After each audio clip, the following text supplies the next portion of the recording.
வணக்கம், welcome to my channel. உய்ய ஒரே வழி உடையவர் திருவடி. நாம் தச அவதாரம், பெருமாளின் தச அவதாரங்களை பற்றி இந்த தொகுப்பில் பார்க்க போகிறோம். முதல்ல பெருமாளின் 5 நிலைகள் என்னன்னு பார்ப்போம். பரம், வியூகம், விபவம், அந்தர்யாமி, அர்ச்சை. பரம் அப்படின்னா வைகுண்டத்தில் உள்ள பெருமாள். வியூகம்னா பார்க்கடலில் உள்ள பெருமாள். விபவம் அப்படின்னா அவதார பெருமாள். மச்ச அவதாரம், கூர்மம், வராகம், சிங்கம் அது போன்ற அவதார பெருமாள்கள் தான் விபவம். அந்தர்யாமி பெருமாள் நமக்குள் இருப்பவர். அர்ச்சை கோவில்களிலும் வீட்டில்களிலும் உள்ள விக்கிரக நிலையில் உள்ள பெருமாள். அர்ச்ச அவதாரம். விபவம்னு சொல்லக்கூடிய அவதார பெருமாள் அவை 24 அவதாரங்கள்னு சொல்கிறாங்க. ஆனால் பிரதானமாக ரொம்ப முக்கியமாக சொல்கிறது 10 அவதாரங்கள் தான். அது என்னன்னு பார்ப்போம். மச்ச அவதாரம், கூர்ம அவதாரம், வராக அவதாரம், சிங்க அவதாரம், வாமன அவதாரம், பரசுராமர், ராமர், பலராமர், கிருஷ்ணர், கல்கி என 10 அவதாரங்கள் தான் தச அவதாரங்கள் என்று அழைக்கப்படுகின்றன. காக்கும் கடவுளான விஷ்ணு பகவானின் தச அவதாரத்தில் முதல் அவதாரமாக சொல்லப்படும் மச்ச அவதாரத்தை பற்றி பார்ப்போம். இந்த கல்பகாலத்தின் முடிவு நெருங்கியது. பிரம்மா தூங்கும் காலம் பிரளய காலம். அப்படி தூங்கும்போது பிரம்மாவிடமிருந்து வேதத்தை ஹைகிரீவன் என்ற அசுரன் வேதத்தை திருடி எடுத்து சமுத்திரத்தில் ஒளித்து வைத்தான். இதனை காப்பாற்றுவதற்காக விஷ்ணு பகவான் மச்ச அவதாரம் எடுத்து அந்த வேதத்தை மீட்டார். அப்பொழுது மனு என்ற சத்தியவரதன் என்ற ராஜ ரிஷி நீராடச் செல்லும்போது அவரது கையில் சிறு மீன் வந்தது. என்ன இது, கையில் மீன் வந்துவிட்டதே என்று அதை கீழே விட போனார்.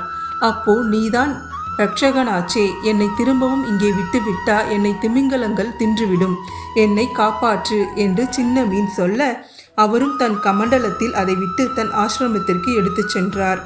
ஆசிரமத்திற்கு செல்வதற்குள் அந்த மீன் கமண்டல அளவிற்கு வளர்ந்துவிட்டது.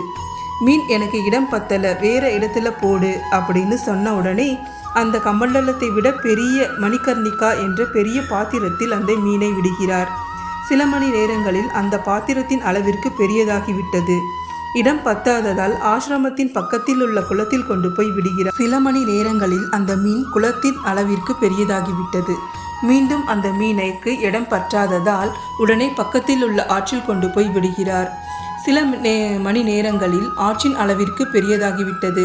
தனக்கு மீண்டும் இடம் பற்றவில்லை என்று கூற சத்தியவரதன் மீண்டும் சமுத்திரத்தில் கொண்டு விட போகும் பொழுது அவருக்கு இது மீன் போல தெரியவில்லையே என்று பகவானை வேண்டுகிறார். அப்பொழுது அந்த மீன் பேசத் தொடங்கியது. இன்னும் 7 நாட்களில் பிரளயம் ஏற்படும். அதில் சப்தரிஷிகள், 7 வித்துக்கள், வேதங்கள், வாசுகி பாம்பு எல்லாவற்றையும் இங்கு அழைத்து வா.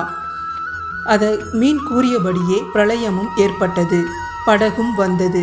அதில் சத்தியவரதன் ஏறினார். பின் சப்தரிஷிகள், சப்த வித்துக்கள், வேதங்கள் எல்லாவற்றையும் ஏற்றினார். ஒற்றை கொம்புடன் மீன் ஒன்றும் வந்தது. வாசுகி பாம்பை கொண்டு அந்த படகை மீனின் கொம்பில் கட்டினார். இப்போ எல்லாவற்றையும் காப்பாற்றியது மச்சமூர்த்தியே. தன் கொம்பினால் படகினை கட்டி படகு கவிழாமல் காத்தவர் மச்சமூர்த்தி. அந்த பிரளய காலத்தில் சத்தியவரதருக்கும் சப்தரிஷிகளுக்கும் அவர் மச்ச புராணத்தை உபதேசித்தார். பிரளய காலம் முடிவுக்கு வந்தது. பிரம்மா தூங்கி எழுந்தார். இப்போ என்னாச்சு என்று பிரம்மா கேட்டார். எழுந்து வந்தவருக்கு மீண்டும் மச்ச பகவானே வேதத்தை உபதேசம் பண்ணி வைத்தார். வேதாந்தம் தொலைஞ்சி போய் மீட்டு கொடுத்தவர் மச்சமூர்த்தி. இதுவே மச்ச அவதாரத்தின் சரித்திரம். அடுத்த கூர்ம அவதாரத்தில் சந்திப்போம். நன்றி. இந்த வீடியோ உங்களுக்கு பிடிச்சிருந்தா லைக் பண்ணுங்கள், ஷேர் பண்ணுங்கள், மறக்காமல் சப்ஸ்கிரைப் பண்ணுங்கள்.